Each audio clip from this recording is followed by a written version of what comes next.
Scores of people who live and work in the area who've turned up just at the police cordon here, and many of them are asking exactly that question. Why didn't the police stop this from happening? One young man I spoke to... OK, Jenny Hill, we're going to have to interrupt there. Let's hear the Prime Minister. Good morning. I've come straight from a meeting of the government's COBRA committee for dealing with emergencies, where we've been discussing the action that we will be taking to help the police to deal with the disorder on the streets of London and elsewhere in our country. I've also met with the Metropolitan Police Commissioner and the Home Secretary to discuss this further. And people should be in no doubt that we will do everything necessary to restore order to Britain's streets and to make them safe for the law-abiding.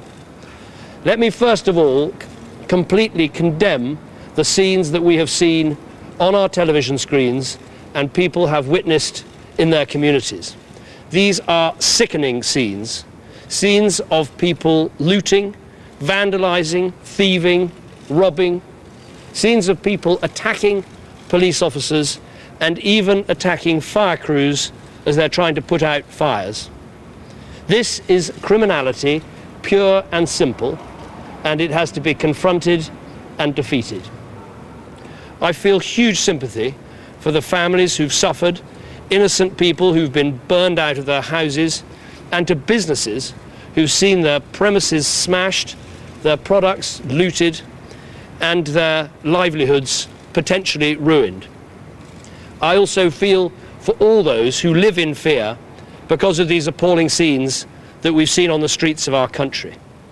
People should be in no doubt that we are on the side of the law-abiding people who are appalled by what has happened in their own communities. As ever, police officers have shown incredible bravery on our streets in confronting these thugs. But it's quite clear that we need more, much more police on our streets, and we need even more robust police action. And it's that I've been discussing in COBRA this morning. The Metropolitan Police Commissioner has said that compared with the 6,000 police on the streets last night in London, there will be some 16,000 officers tonight. All leave within the Metropolitan Police has been cancelled. There will be aid coming from police forces up and down the country, and we will do everything necessary to strengthen and assist those police forces that are meeting this disorder. There's already been 450 people arrested.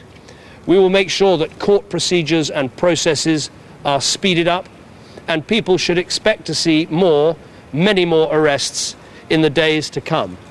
I am determined, the government is determined, that justice will be done and these people will see the consequences of their actions. And I have this very clear message to those people who are responsible for this wrongdoing and criminality. You will feel the full force of the law. And if you are old enough to commit these crimes, you are old enough to face the punishments.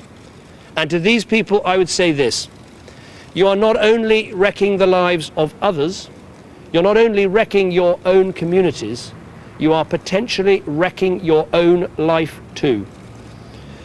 My office this morning has spoken to the Speaker of the House of Commons, and he has agreed that Parliament will be recalled for a day on Thursday, so I can make a statement to Parliament and we can hold a debate. And we are all able to stand together in condemnation of these crimes and also to stand together in determination to rebuild these communities. Now, if you'll excuse me, there is important work to be done. Thank you. Of events, Prime Minister.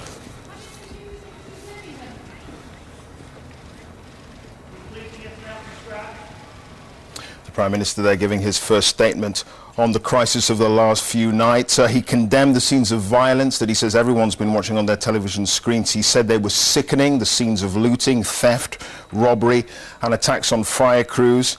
He said that this was pure criminality, pure and simple, and it has to be defeated. He said law-abiding citizens were appalled by what was happening, and that he praised the police for the work that they were doing in trying to deal with all the problems. He said that tonight there will be 16,000 1,000 officers on the streets of London. All police leave has been cancelled, and reinforcements will be coming in from other parts of the country. And interestingly, the Prime Minister also made it clear that Parliament will be recalled for one day on Thursday from its summer recess, so that he can make a statement and so that everyone, all parliamentarians, can stand together in dealing with this crisis. Let's talk to our correspondent now, Norman Smith, who is outside Downing Street now. Norman, the Prime Minister, it was a difficult situation for him. He had to be seen to be taking control of this problem because, frankly, for many people, it's the rioters and looters who've been in control. Yes, what we heard from the Prime Minister, I think, was as expected.